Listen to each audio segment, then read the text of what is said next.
The Santa Monica Pier glowed under the golden hour sun. Waves whispered beneath the wooden planks. The salty air carried laughter, the clinking of arcade machines, and the faint melody of a street violinist. Families strolled. Couples held hands. Tourists snapped photos. It was the kind of evening that felt painted by God himself. Among the crowd, a young girl sat quietly near the railing. Her name was Lily, 14 years old, a gentle face framed by wind-tossed hair. Beside her chair, her wheelchair, was a sketchbook filled with oceans, birds, and dreamscapes she had never walked into. Her hands moved softly across the page, pencil whispering. She didn't look at the people around her. She was lost in her world. Then sharp laughter. A group of teens, maybe 16 or 17, swaggered closer. Loud sneakers slapped against the wooden boards. Their voices cut through the music and the sea breeze. "Look at her," one sneered, "sitting like she owns the place." Lily shrank, hugging her sketchbook. She whispered, "Please, don't." But they were already circling her. One boy mimicked a limp. The others roared with laughter. A girl with sharp eyeliner leaned down, her smirk dripping with cruelty. "Move, cripple. You're in the way." The words hung in the air like a slap. Tourists nearby glanced, but quickly looked away. Silent moments stretched. Have you ever noticed how people freeze, pretending not to see? That's what happened now. Lily's voice trembled. I'm not blocking anyone." One boy kicked the wheel of her chair. It jolted violently. Another shoved her sketchbook onto the ground. Papers scattered, fluttering like broken wings. Lily's hands shook. Her eyes watered, but she bit her lip, holding back tears. And then, the cruelest moment. The tallest boy stepped forward and kicked the side of her wheelchair. "Move, cripple!" he barked, his laugh sharp as glass. Gasps came from a few onlookers. But still, no one stepped in. Lily's heart pounded. She felt small, powerless. The world blurred. But in that moment, as the bullies laughed and the violinist stopped playing in uneasy silence, the sound of engines thundered in the distance. Low, deep, rumbling, like an approaching storm. The bullies froze. "What the?" one muttered. From the far end of the pier, a line of motorcycles appeared. Black leather jackets, chrome gleaming in the sun. Engines growling like lions waking from their sleep. One after another, bikers rolled in 5, 10, 20, until it looked like a sea of steel and thunder. They slowed. They stopped. And then, as one, they turned toward Lily. The bullies' laughter died in their throats. The air felt electric, silent, dangerous. And Lily, she looked up, her tears caught in the last rays of the sunset. The bikers had surrounded the pier. The question lingered, who were they here for? The rumble of engines filled the pier, echoing against the wooden planks like thunder rolling across the ocean. Tourists froze mid-step. The arcade lights flickered. Even the gulls circling overhead seemed to pause in the sky. Lily's heart beat faster. She wiped her eyes quickly, clutching her sketchbook to her chest. For a moment, she wasn't sure if she was dreaming. 20, maybe 30 bikers now stood in a wall of chrome and leather, their machines idling in unison. The air vibrated with their presence. One of the bullies muttered, What's happening?" His voice cracked. Another tried to laugh, but it came out thin, nervous. "They're just passing through, right?" But no, these men and women weren't passing through.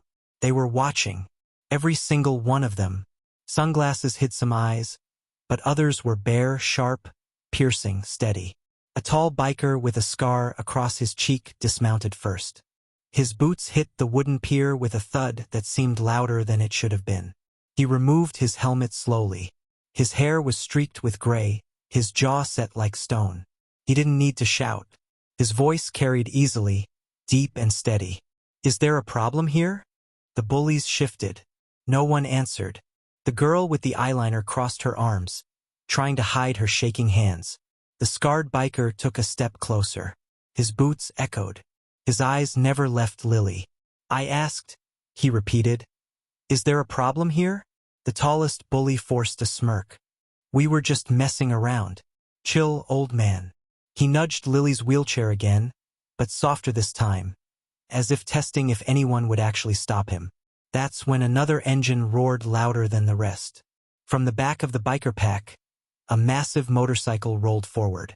Its rider was different. Broad shoulders, arms tattooed, his leather vest decorated with patches. When he pulled off his helmet, the crowd gasped. His head was shaved, his beard thick, his eyes like ice. He stopped his bike inches from the Bullies. The front tire pointed directly at them. Then, without breaking eye contact, he killed the engine. Silence dropped heavy on the pier. He spoke low. Pick up her book. The eyeliner girl blinked. What? You heard me. His tone was steel. No shouting. Just a command. The bully bent down quickly, snatching up the sketchbook pages. His hands trembled as he stacked them clumsily. The sea breeze tugged at the papers, but he held tight, stepping toward Lily. Her lips parted. For the first time, someone was standing up for her. She accepted the papers quietly, her small fingers brushing against his shaky hands. Thank you, she whispered, not to the bully, but to the bikers behind him. The scarred leader nodded once. Then he turned his gaze on the teens again. Now, apologize. The tallest bully's smirk vanished. His throat bobbed. But before he could speak, a voice from the crowd broke the silence. She doesn't need their sorry words, a woman shouted. All eyes turned. An elderly woman, holding her grandson's hand, stood at the railing. Her voice trembled with anger. She needs people to stop looking away.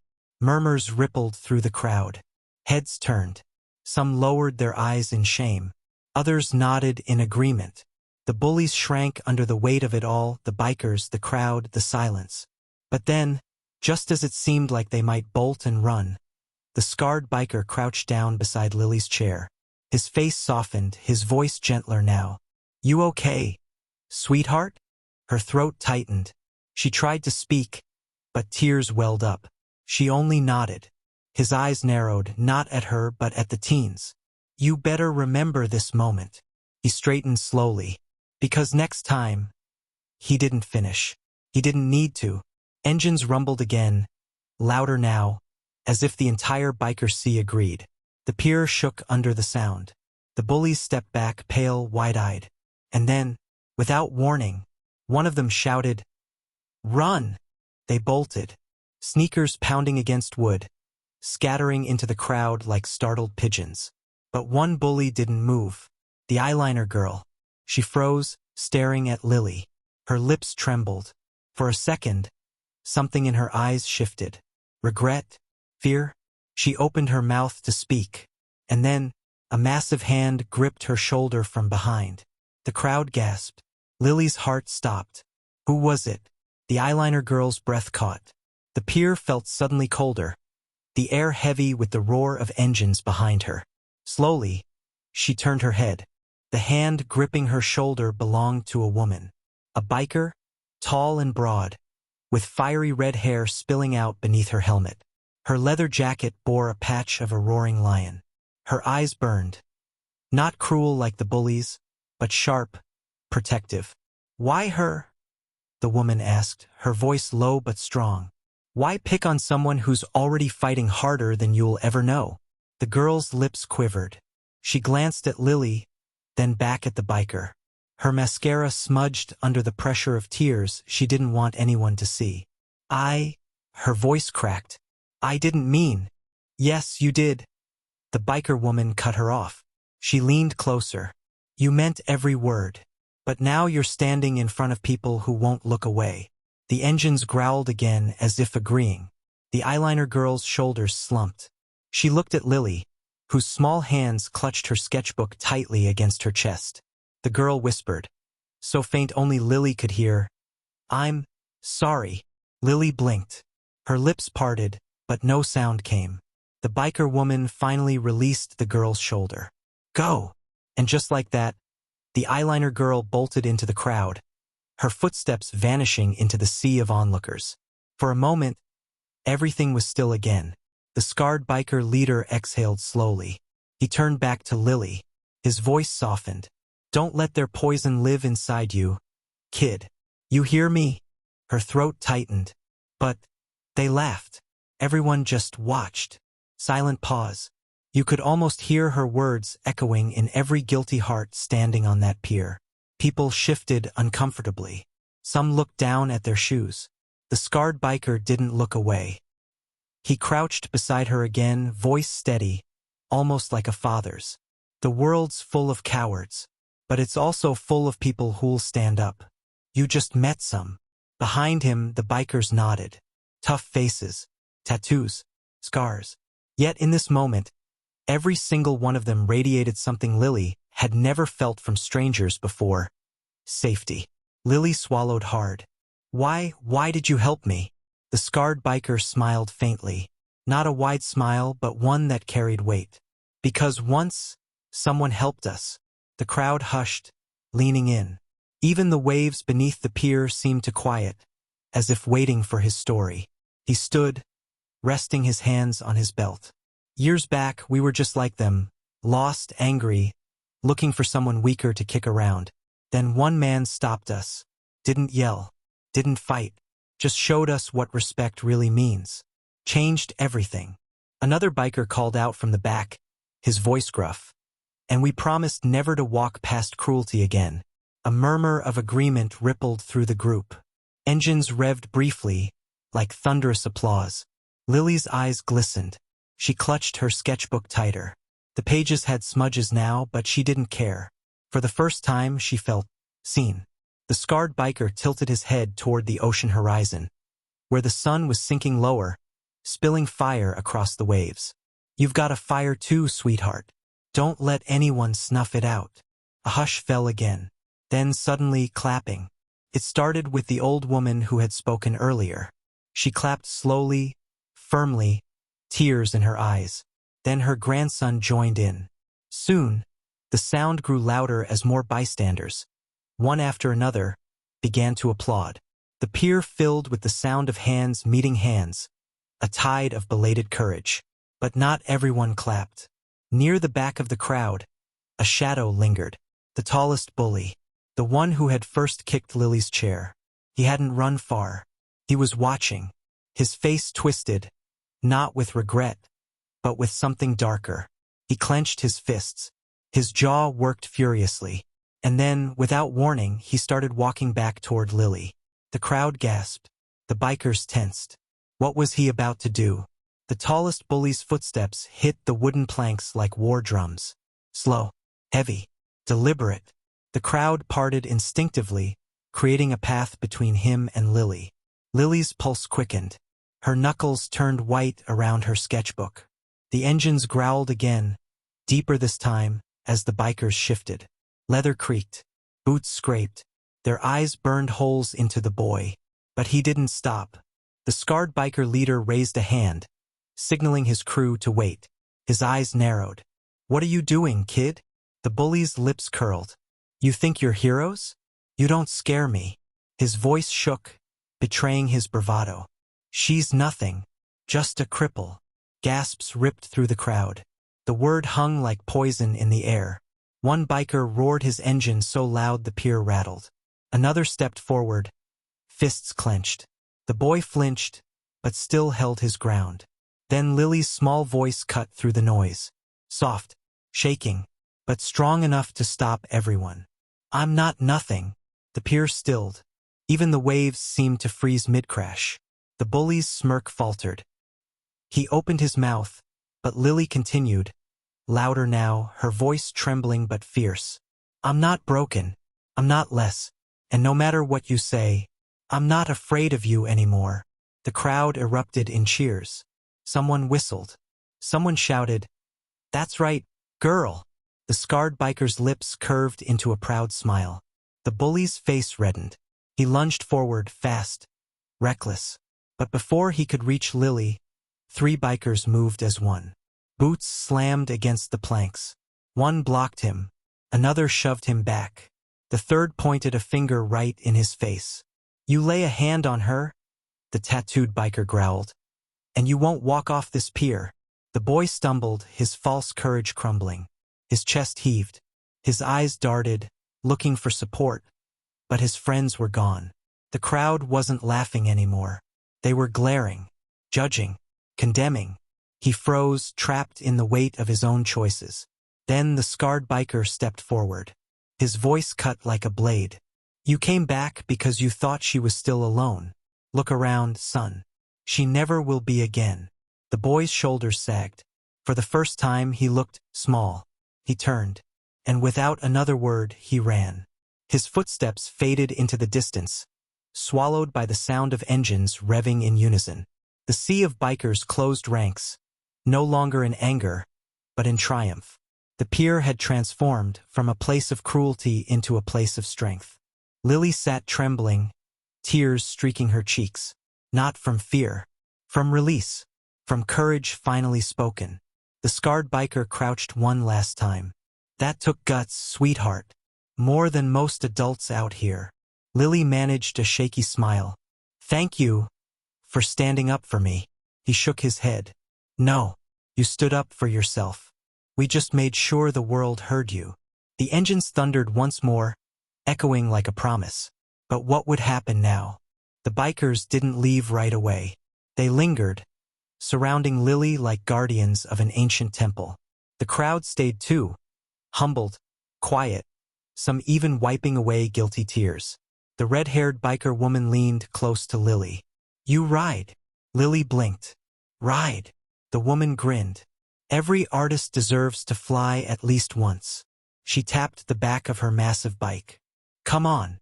Gasps rippled through the crowd. Lily's hands trembled. I can't." The scarred biker's voice was gentle. "You don't have to, but if you want to feel what freedom sounds like." He gestured to the rows of gleaming machines, engines still rumbling like a heartbeat. "We'll take you." Lily hesitated. Then slowly she nodded. With careful arms, the bikers lifted her from the chair and secured her safely on the back of the woman's bike. The crowd held its breath. The woman leaned back and whispered, "Hold tight." Engines roared to life, louder than ever before. The pier shook. The air vibrated. And then they rolled, dozens of bikes moving as one. The woman's bike led the way, Lily clinging tightly, her hair whipping in the wind. For the first time in her life, she wasn't looking up at people. She was soaring with them. The lights of the pier blurred into streaks. The ocean wind kissed her cheeks. Her laughter, clear, pure, unbroken, rose above the engines. People on the pier cheered. Some cried. Phones lifted, capturing the sight of a girl who had been mocked moments ago now flying like a queen of steel and thunder. When they circled back and stopped, Lily's cheeks were flushed, her eyes sparkling. She whispered, "I felt free." The scarred biker placed a hand over his heart.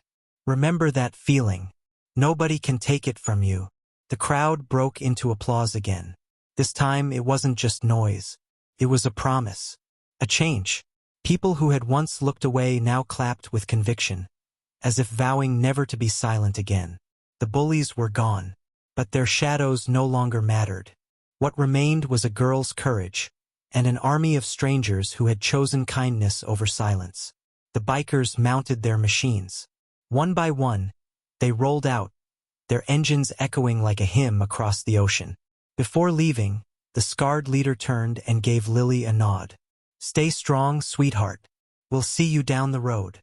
And then they vanished into the night.